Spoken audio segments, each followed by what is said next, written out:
flag off PDP e-registration exercise in Anambra. Varsities get nod to determine cut-off points for admissions. Ondo State Governor signs anti-open grazing bill into law. On entertainment, American singer Britney Spears accuses her father of extortion. On the sports, Francis Uzoho and Apo Nicosia part ways by mutual consent. Details of these and more after this break. I am Omoye Ubeide.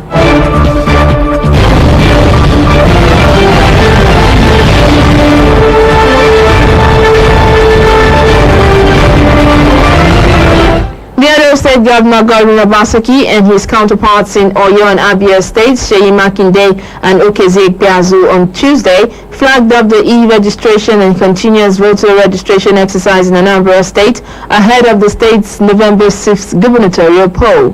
Obaseki, who is also the chairman of People's Democratic Party PDP e-registration committee, expressed confidence that the PDP will emerge victorious in the forthcoming election. He noted that Anambra is to take off points for the project. The exercise took off in the 326 political wards in Anambra. The governor added that with the exercise, one must be registered as a PDP member in the portals and also registered with the Independent National Electoral Commission if he or she is not a voter. Stating the importance of the exercise in the nation's electoral process, Obaseki noted that e-registration would make it impossible and difficult to rig the election as against the formal practice of writing results in collation centers. He urged PDP members to take the e-registration exercise seriously to boost membership, as it will create room for the party to win the election. President Muhammadu Buhari on Tuesday unveiled Nigeria Jubilee Fellows Program designed to create new opportunities for 20,000 recent graduates annually. Speaking during the ceremony at the State House in Abuja, the president disclosed the creation of a new culture of mentorship and guidance that would chart a new course for skills development and work experience in our country. He added that the Jubilee program will provide a pathway for young Nigerians to gain work experience in top-tier organizations, gaining relevant skills and building the right network for the future in various sectors, including information and communications technology, financial services, trade, manufacturing, agriculture, and agro-processing. President Buhari said the program will build on other efforts of the government to support young Nigerians, such as the 75 billion naira youth fund in the Ministry of Youth and Sports Development, which was created to support young Nigerians in business or with business ideas, with 25 billion naira released annually for 3 years. The president, who encouraged all eligible Nigerians to apply for the Jubilee program, also urged private sector organizations to join by providing work placement opportunities, mentors, and funding.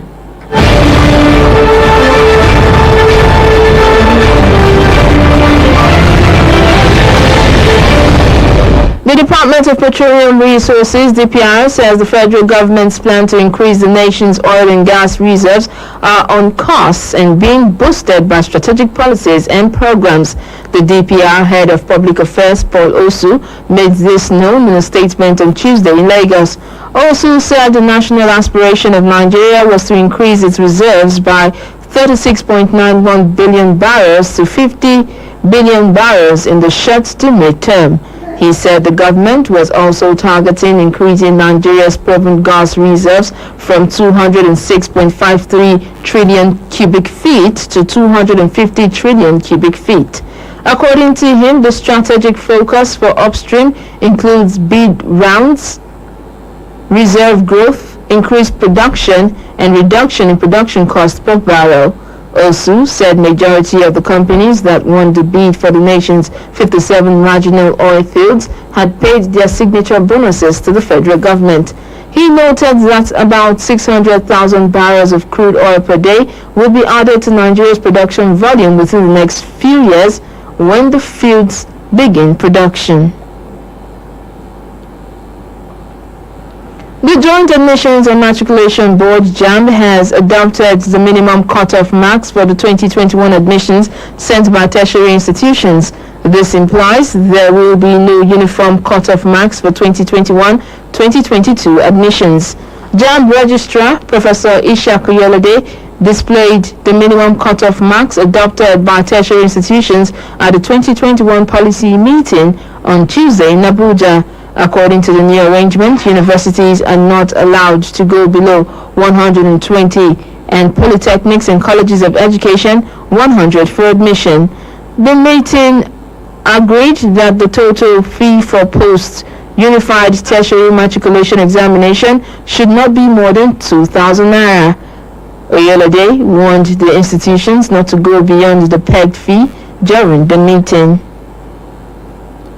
A federal high court sitting in Lagos has frozen a Kogi State salary bailout account domiciled in Sterling Bank PLC over a 20 billion naira loan obtained from the bank. Justice Tijani Ringin granted the order to freeze the account pending the conclusion of the investigation of possible prosecution by the Economic and Financial Crimes Commission. The EFCC had approached the court for an order in an ex parte application brought pursuant to Section 44(2) of the Constitution and Section 34(1) of the Economic and Financial Crimes Commission Act. Counsel to the EFCC, Abbas Mohammed, told the court that the order was necessary so as to preserve and abate further dissipation of the funds in the account. In his submission, Mohammed informed the court that the loan meant to augment the salary payment and running cost of the state government was kept in an interest-yielding account with Sterling Bank. He added that instead of using the money for the purpose it was meant, Sterling Bank PLC, acting on the instruction of the Kogi State government, transferred the money from the loan account and placed same in a fixed deposit account. He concluded by saying that Sterling Bank PLC is yet to present any credible evidence to show that the facility is well secured. In his ruling granting the application, Justice Ringin directed the EFCC to publish the court order in a national newspaper. The judge also adjourned the matter to December 1st for the report of investigation. Ondo State Governor Rotimi Akeredolu has signed the anti-grazing bill into law. The governor signed the bill on Tuesday after it was earlier passed by the State House of Assembly. This was disclosed in a statement signed by the Commissioner for Information and Orientation, Donald Ojogo. According to the governor, the signage of the bill is in line with the resolution of the Southern Governors Forum at its last meeting in Lagos, where September 1st was set as the deadline for governors in southern Nigeria to sign the anti-open grazing bill into law. The state government therefore vows to pursue with vigor through lawful means to ensure strict compliance to the law. Details of the new law will be made available to the public for proper information, more depth of understanding on contents as well as other relevant areas. The retired Commodore Kunle Olawumi has appeared before the Defense Intelligence Agency.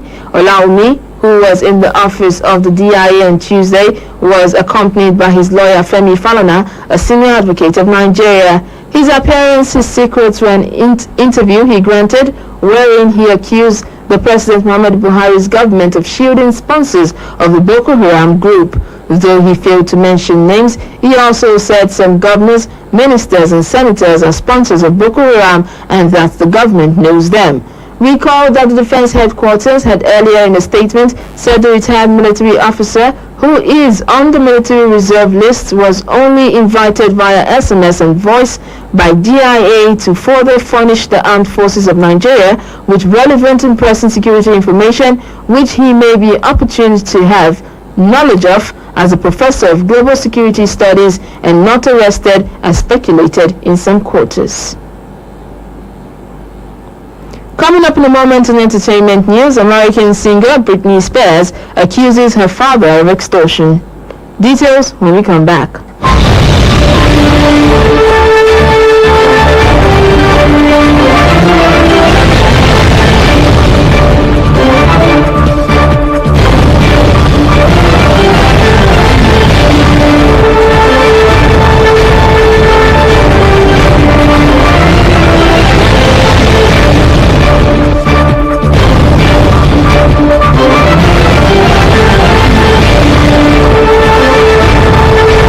month's news break on KU 92.7 FM Benin City in some entertainment stories.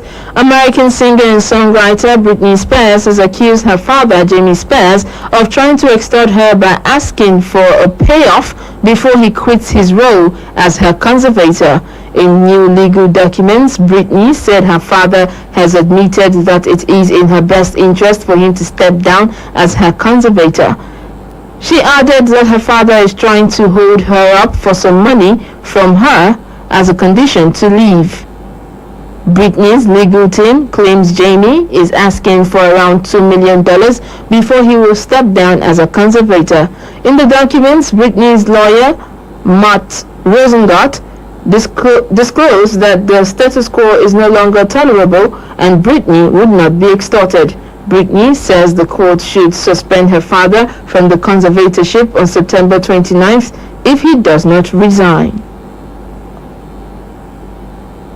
Hit single Essence of Grammy-winning Nigerian singer Ayodeji Ibrahim Balogun, popularly known as Wizkid, featuring Tems, has reached a new peak of number 13 on the Billboard Hot 100 charts. The track also hit number 1 on Billboard's R&B Hip-Hop Airplay chart this week.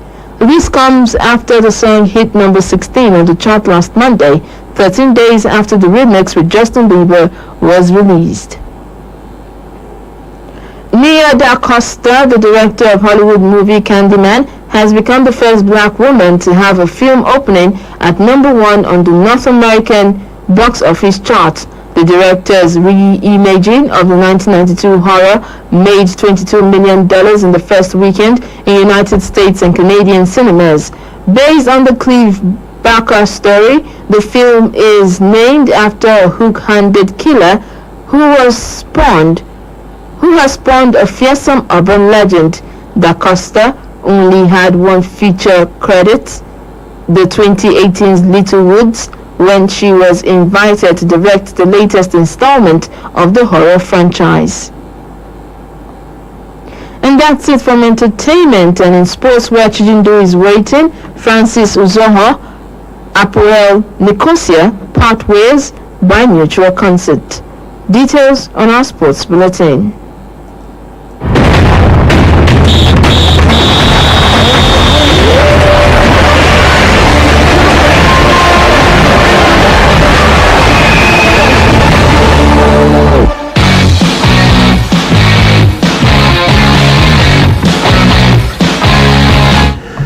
Thank you, Maria.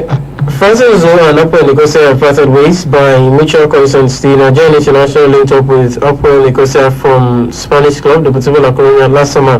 The 22-year-old made 19 league appearances for the legend.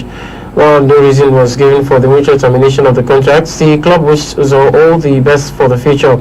Uzoho is currently in Nigeria's camp ahead of the 2022 FIFA World Cup qualifying fixtures against Lone Stars of Liberia and Blue Sharks of Cape Verde. Sheyi Ojo has linked up with Sky Bet Championship Club, meanwhile on a season-long loan deal. The Liverpool forward finalized the temporary switch on transfer deadline day. Ojo, who joined the Reds in 2011, has made 13 first-team appearances for the club and opened his goal-scoring account with an Anfield strike against Exeter City in the 2016 FA Cup tie. The versatile attacker was also part of the England squad that lifted the FIFA Under-20 World Cup in the summer of 2017. He has previously completed loan spells at Wigan Athletic, Wolverhampton Wanderers, Fulham, Reims, Rangers, and most recently Cardiff City. And that's it here from our sports desk. Thanks for listening, and I'll hand you back to Omoye for a wrap-up of the news. Thank you very much, Chijindu, and that's the news. But before we go, a quick recap of the headlines.